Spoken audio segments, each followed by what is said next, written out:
Diego Pavia, a possible addition by subtraction with the Nico situation, the Netflix documentary. We got a lot to talk about here on this Locked On crossover. Let's get it.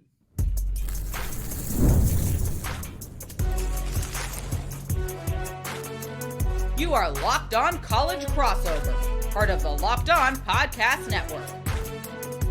Your team every day. Hey, that's a groovy intro, but it is a Locked On College crossover here. I'm Corey Burton, host of Locked On Vandy. Joining me is Eric Kane, host of Locked On Vols. What's up, man? Thanks for joining. Hey, dude, it is almost football time in Tennessee, and hey, that means Vanderbilt as well. I know Vanderbilt doesn't say that, but football in the state of Tennessee, it's almost here, and best time of the year, man. I'm so excited, and this rivalry, obviously, a lot on the line last year. Vanderbilt's good at football right now. Mm-hmm. I know the game's up into the season, right? But man, yeah. I'm really looking forward to it. Absolutely, man. It's always good to have a little preseason look on it. But so, Eric, this is, like I said, Vandy's good at football. Tennessee, playoff team from last year. Could you guys build on that momentum? But let's talk about Diego Pavia, because he has been, and I want to get the Vol perspective on this, but he's been active in the media. He's been active on this Netflix documentary, obviously coming back as a huge deal. How do y'all view Diego Pavia on the field and off?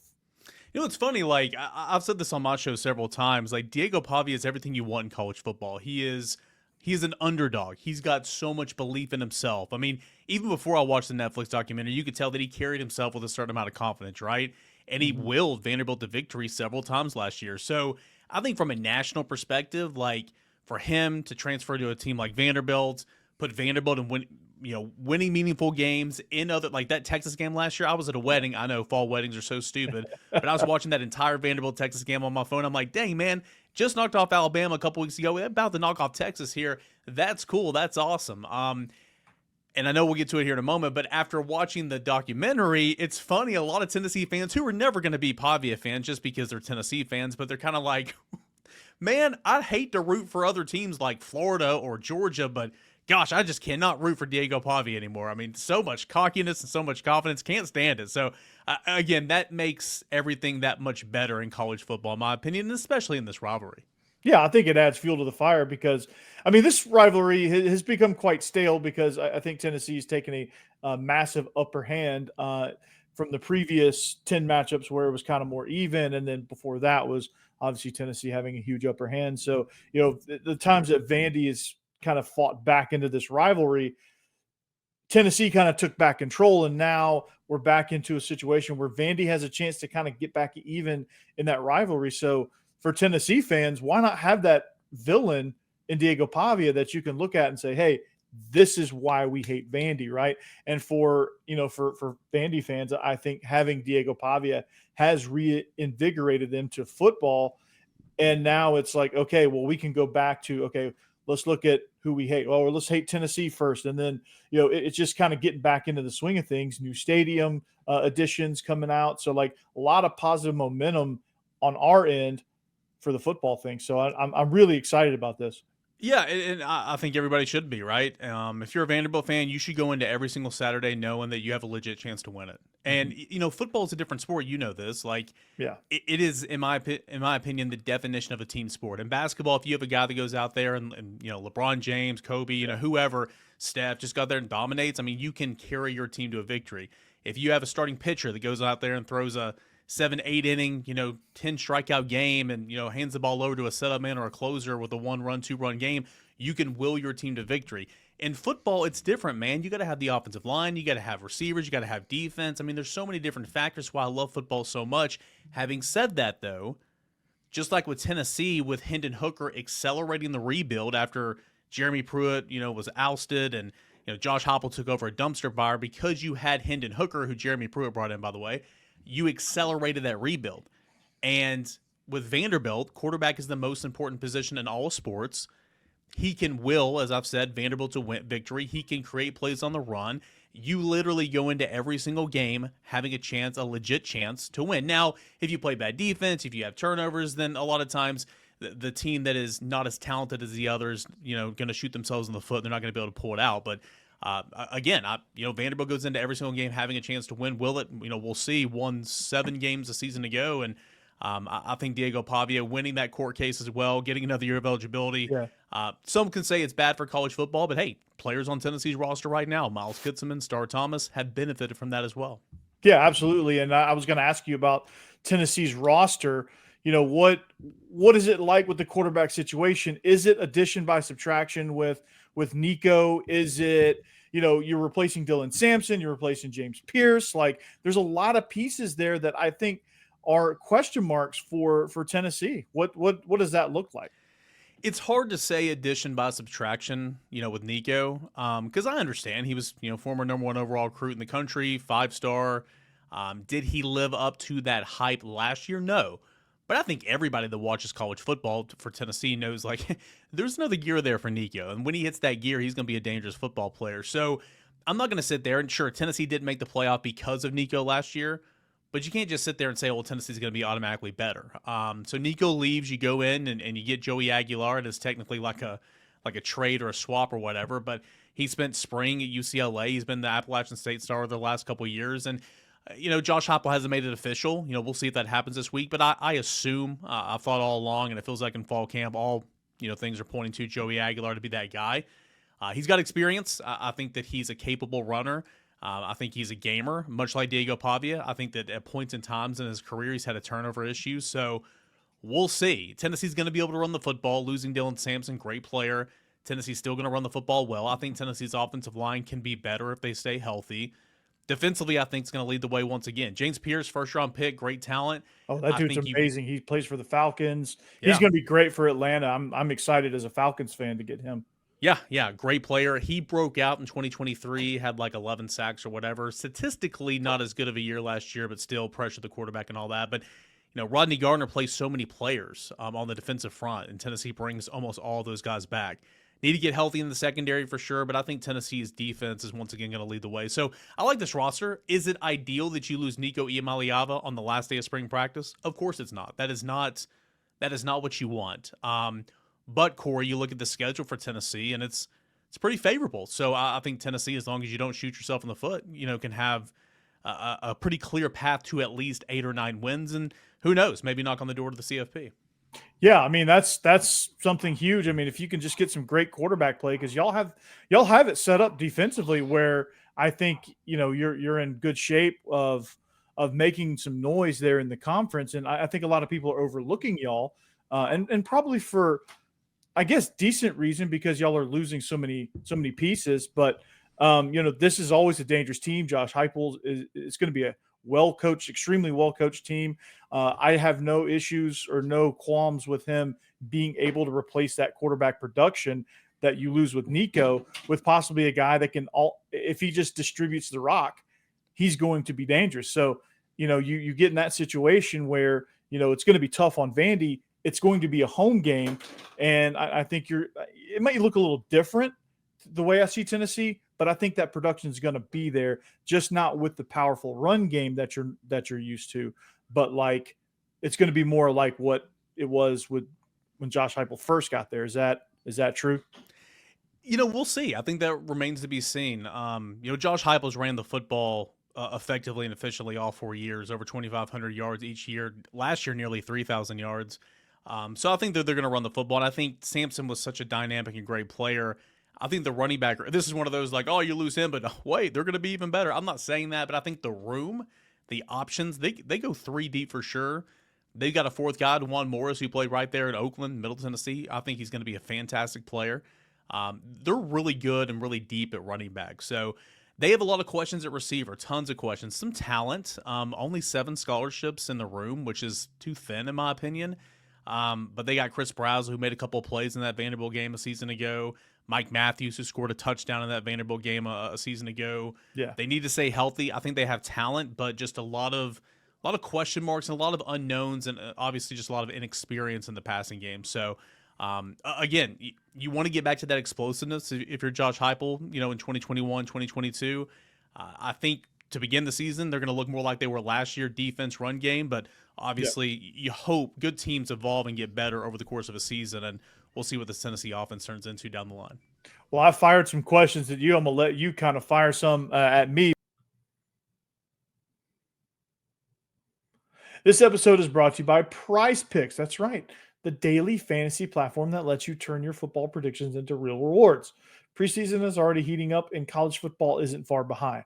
Whether you've got your eye on big name quarterbacks or some breakout running back, PrizePicks makes it easy to get in on the game.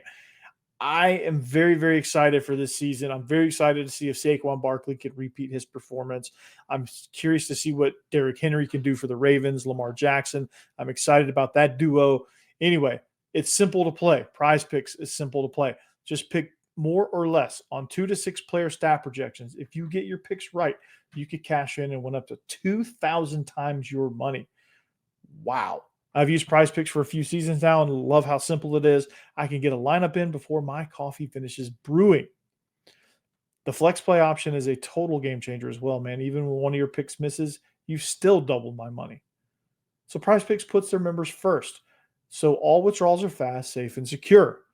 Download the PrizePicks app today and use code LOCKEDONCollege to get $50 in lineups after you play your first $5 lineup. That's code LOCKEDONCollege to get $50 in lineups after your first $5 play. PrizePicks, run your game. When it comes to hydration, it's key, right? And routines are everything. And I notice when I'm on top of my hydration, I notice everything works better. My energy is great. My mood is great. My focus is sharp. Even my skin is improved. But getting enough fluids every day isn't always easy. That's why I've been loving DripDrop. DripDrop is doctor developed and scientifically proven for fast hydration. It uses the perfect balance of sodium electrolytes and glucose to help your body absorb fluids quickly, delivering 3 times the electrolytes and half the sugar of a leading sports drink. So my favorite flavor is just that. Honestly, I'm going to cop out here. I'm going to say I like all the flavors. There's a variety pack that you get. All those flavors are good. I've tried other electrolyte powders. Nothing tastes as good or works as fast as DripDrop.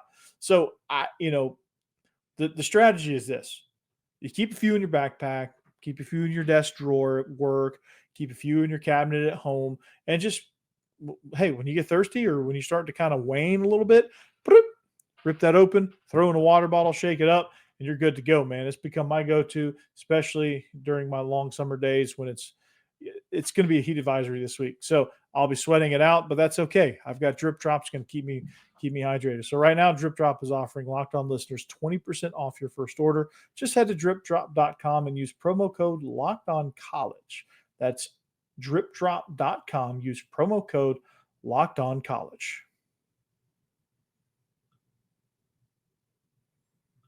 All right, so Locked On crossover here. Locked On Vandy, Locked On Vols. If you need, subscribe to Locked On Vols. Subscribe to Eric. His show is phenomenal. I'm getting a lot of love from some Tennessee fans on some of my videos. Actually, it's playful trash talk and some kudos. So I'm getting the best of both worlds here, and I love it. So subscribe to his show. Obviously, subscribe to Locked On Vandy. And if you need a lesson after that, Locked On SEC with Chris Gordy just kind of brings it all together. So check that out. His perspective is great. He's covering the entire conference. Corey, man, football in the state of Tennessee is so much better when Vanderbilt is, again, playing good football, winning games. Yep. It makes the rivalry better, obviously. But, I mean, we're sitting there watching down the stretch last season. Tennessee's trying to punch its ticket to the college football playoff. And, Vanderbilt's playing spoiler. Vanderbilt, was trying to play spoiler against the Vols there at the end of the season as well. So I love kind of what Vanderbilt's doing right there. We keep referencing the doc. Again, we can talk about it, in segment 3 if you want to in great detail. But yeah, we're going to get to it. Just don't worry. We're going to get to it.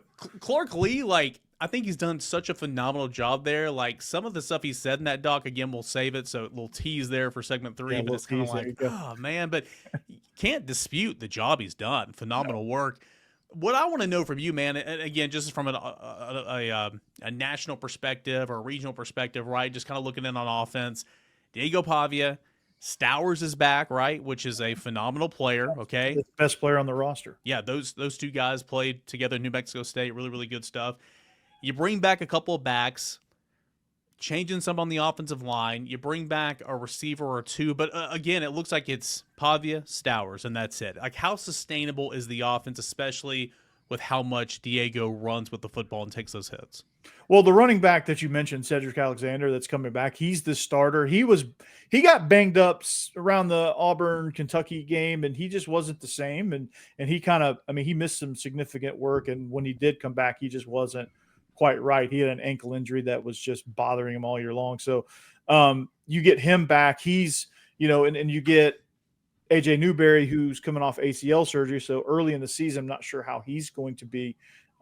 Or how effective he's going to be. And then MK Young, who, if you listen to Pavia's interview on Bussin' with the Boys, he really shouted him out as somebody that's going to be, a heavy hitter for this. So you got 3 running backs right there. I think it's going to help foot the bill in the run game. And then the wide receivers, you get Junior Sherrill back, but that's really all you know about. And it's going to be kind of a mystery as to who the other guys are. But they are talking about Martell Height getting some offensive work. He's the starting cornerback and kick returner. But you're gonna see a punt returner. You're gonna get him some wide receiver looks as well. And apparently, and they started that in the spring. He was impressive enough for them to keep that experiment going, and he's been nothing short of outstanding in fall camp. So that's going to be an option that I think you're going to see that grow as the season goes, because he's going to make plays. And that's going to be another guy that you look at and go, man, where's this been? And then it's just going to be, okay, Trey Richardson coming in from D2. He's looked impressive in camp, but now when the season kicks off, how does that translate? Then you got Trent Hudson, who's been kind of banged up in camp, but has that rapport with Diego Pavia. You just don't know really what you're going to get. And then you have a completely rebuilt offensive line. You bring back one starter, and he's bumping from tackle to guard. But you get, an NFL caliber center, you get some other potential next level guys, and it's a great assembly of talent, probably the most talented offensive line they've had in quite some time, but it takes time to gel, as you know. Yeah. And at least it's easier if you're making the transition. You want it to be from tackle to guard and not guard out to tackle. It's right. Well, Tennessee never recruits any safeties or whatever. You recruit corners to play safety. You recruit offensive tackles to play center. Because it's a different game. Yeah, much different game. For an offense that's so reliant on Diego Pavia, whether it's the run or the pass or whatever, my thing is always man, he takes so many hits. Obviously, you never root for injury whatsoever, but what's the backup plan too if Pavia has to miss a series or two or whatever? What else is there at the quarterback position? Well, if he has to miss, they like Blaise Berlowitz right now as the number 1 backup. They feel like they can do most things that Pavia can do. He's probably a little more up and down as far as consistency goes than Diego Pavia, but he has a big arm. He can run. He's athletic. And he knows the offense extremely well. So they feel good about him going in. But right now, it's still very unsettled. They have a freshman named Jack Elliott, who they feel like when they recruited him was a clone of Diego Pavia, attitude-wise, body type-wise, playing style-wise. I don't know about attitude necessarily, as far as the press goes. I don't know if anybody can replicate that. But they feel like he's probably the closest thing to Diego Pavia that they have on their roster. He's just not ready yet because he's a freshman. So Blaise Berlowitz would be that guy. Defensively, what are some I guess let me stay on offense, then I'll ask you about defense. For Pavia, what's the next step for him? How can he be better from last year to this year that can maybe take that offense and obviously, Vanderbilt to a couple more wins?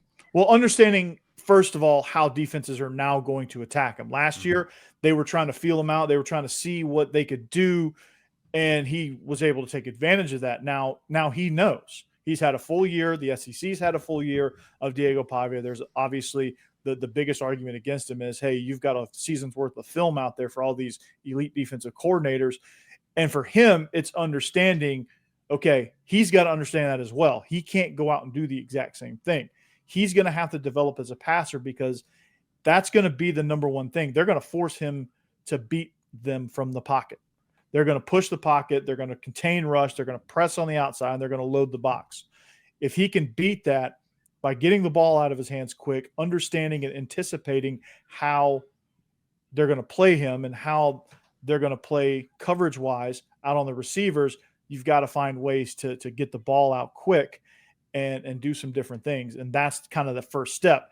Then once you kind of establish that you can beat them that way, maybe defenses go back more into a base look, and then you can start getting into what you're used to and good at.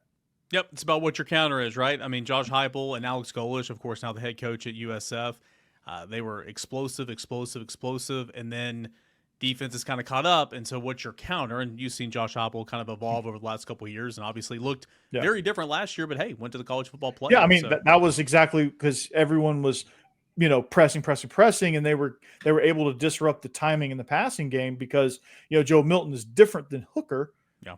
And, obviously Nico is different from those two. And so they were able to disrupt that and enter Dylan Sampson. You get a more physical attack, which I think proved that Josh Heupel is not just stuck in this, Hendon Hooker style offense, but it may come full circle and go back to that. And that might be what they're good at. Yep, that's the hope, at least, for sure. Last question I have for Vanderbilt here in this segment. Defensively, right? I mean, I had to stay on the field a lot last year, even with as great as what the offense did with Pavia and then Burst and all that. Towards the bottom, total defense, scoring defense, but where Vanderbilt was very bad was third down defense, not very good. What are some areas where Vanderbilt could be better defensively, up front, linebacker in the secondary? And what do you expect out of Vanderbilt's defense this year? Well, man, they return a ton. They return a ton of production. I think pretty much 9 starters coming back on that side of the ball. I mean, it's outstanding. And the Vanderbilt could keep all those. They were able to keep them in the portal, which is even more impressive because Vandy's has been that everyone exit into the portal, not go get guys to come in. They've rebuilt their defensive line just as they've rebuilt their offensive line. And so, up front, I think winning more battles in the trenches and not forcing your linebackers to have to blitz all the time to get pressure. And I was listening to Bill Belichick speak when he took the North Carolina job and talk about like different strategies of how he disrupts the passing game. And he referred to, a strategy. I'd like to see them employ this, and they might. When they played the Greatest Show on Turf, it wasn't get pressure on Kurt Warner.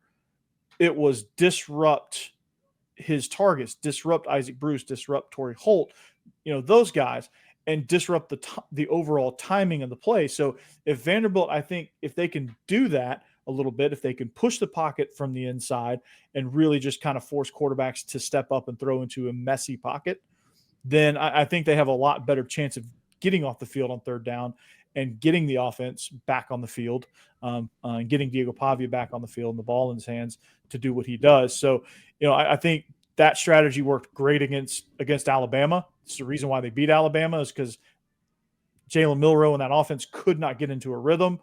And I think if they just keep doing that, they'll be just fine. And I think they have more pieces to be able to do that, especially in the front seven. This linebacking core is going to be outstanding. Randon Fontenette, I call him Rambo because he's a silent killer. He's gonna, how Rambo like pops up out of a bush and like just takes out a bad guy and is just like, where'd he come from? That's Randon Fontenette. Like he's gonna come. He's just there, and he doesn't bring a whole lot of fanfare. Like for all the fanfare that Diego Pavia brings, Randon Fontenette just produces, right? And obviously he gets hype, with the best of them, but he's essentially that silent killer, and he's going to be a force at the star hybrid position. And then you have Miles Capers coming off the edge. You have Langston Patterson, Brian Longwell, and linebackers, and then the front seven is going to be pretty stout, pretty stingy. What do these two teams look like at the end of the regular season? Can either team be playing spoiler for the other? Time will tell, obviously, but it's always a good rivalry game between Tennessee and Vanderbilt. We will look at the Netflix documentary Any Given Saturday and discuss some of the storylines from both teams. All that and more when we come back. All right, I want to talk about Open Phone. Man, if you're running a business, every missed call is money left on the table. Think about the last time you needed a service. If the first person didn't answer, did you wait? Probably not. You moved on. That's why you need Open Phone, so you never miss an opportunity to connect with your customers. Open Phone is the #1 business phone system designed to streamline and scale your customer communications. So, have you ever juggled 2 phones just to keep business and personal calls separate? Open Phone solves that instantly. I know I have. Your whole team can share one number and respond to customers just like a shared inbox. No more, who's handling this? Somebody can just jump on it, right? And the AI agent handles after-hours calls, answers common questions, and captures leads, so I never miss a customer again. That is a game changer, man. And you can see why over 60,000 businesses trust OpenPhone. They're offering Locked On listeners 20% off your first 6 months at openphone.com/lockedoncollege. That's OPENFE. That's OPENPHONE.com/lockedoncollege. They'll even port your existing numbers for free. OpenPhone, no missed calls, no missed customers. Eric Cain here, Locked On Vols. Corey Burton, Locked On Vandy. Of course, it's a long time before Tennessee and Vanderbilt play one another, but in-state rivalry, two pretty good football teams, a lot of excitement heading into the 2025 season. We thought we'd catch up here ahead of the year. All right, so Any Given Saturday, that Netflix documentary just aired a couple weeks ago. And Corey, like, Tennessee was featured, but Tennessee was obviously not one of those featured teams like Vanderbilt, like South Carolina, Florida. LSU, a little bit of Auburn, and I think there's some different reasons for that. But Vanderbilt got a ton of pub, right? And I think the world got to meet, on a personal level, DIEGO Pavia. And I mentioned this in segment one. It's like, he's everything I love about college football. Like, what a story. And the fact that he plays for Vanderbilt is phenomenal. I love it. But, like, I've had Tennessee fans text me and DM me and stuff. It's like, man, I kind of, like, always rooted for DIEGO last year, but now I'm just like, heck no, man. I hope he loses every game. Yeah. And I think that just adds to the fire of the rivalry and to kind of what his mantra is already. Like, he's not worried about losing fans. He's the underdog, and that's what he's all about. Yeah, absolutely. He carries that mentality, and that's what he kind of drove. And you saw it, between him and Clark Lea. And Clark Lea really, I'll get to Clark Lea in a minute, but DIEGO Pavia just driving this team and willing this team to do things that they didn't think possible. Like, I know coming into last season, the FanDuel win total was 2.5 games. Not a lot of credit, not a lot of faith, not a lot of whatever in Vanderbilt, not a lot of confidence in Vanderbilt to do much. I think people were talking about this time last year where Clark Lea was going to be a defensive coordinator coming into this season. And obviously that's not true anymore, but it just happened, and you saw the fire, you saw how the guys got inspired, you saw why all this took place, like behind the curtain, like just how fired up these guys were, just how well prepared they were, and just how physical they were. Like, they showed, sometimes it's hard to see just watching the broadcast copy, but when you see these like documentary angles, you really get a feel for like the hits and the physicality of some of these games. And that Auburn game, that Alabama game, and even the Tennessee game, even though Tennessee ended up winning, that just the physicality that Vanderbilt brought was something that they haven't had in quite some time. And that's a brand that DIEGO Pavia helped develop. Clark Lea's been trying to do that. And, DIEGO Pavia just drove that nail home. Jerry Kill drove that nail home, and it just ran rampant through the rest of the team. And they just total buy-in. It was great. Kind of on that Pavia note, what I noticed from that dog too, and again, these guys go back. I don't know if they were roommates at New Mexico State or whatever. I think they were. Stowers like keeps Pavia in check. Like he's like, man, you don't need to say that, man. Like, what are you doing? Like, you got kids looking. Like, I thought that was hilarious. It's like, okay, do your own thing, but you always have to have that one guy, that teammate, maybe like in my case, my wife or whatever. Like, bring you back down to earth, and that's what Stowers is to Pavia. And I thought that was kind of neat. Yeah, that was really cool just to see their dynamic, because they're two totally different people personality wise. I mean, it is like both ends of the spectrum. Like, Eli Stowers is quiet, mild mannered, just kind of there, and obviously performs extremely well, but like you just don't really, he doesn't really get fired up about anything, good or bad. He's just kind of even keeled, calm. And DIEGO Pavia is, well, he is Macho Man Randy Savage, right? He is WWE cutting promos left and right. I mean, he brings that to the team. And then Eli Stowers is obviously the antithesis, and to see those two interact was a treat. And Stowers calling him out, and you're like, whoa, like this is the first time we've seen anyone check DIEGO Pavia at all, because Clark Lea's not doing it, because Clark Lea's like, hey, I want him to do this. Like, I want our team to hear this. And he said in another interview, I think it was with Outkick. I don't know why he did Outkick, but he he said, I'm tired of being disrespected, and I'm tired of people like making jokes about Vanderbilt. I'm tired of it. And Diego Pavia is his avenue to express that, which I think is kind of fun. Yeah, no doubt. And like, there's probably not anybody else on that roster.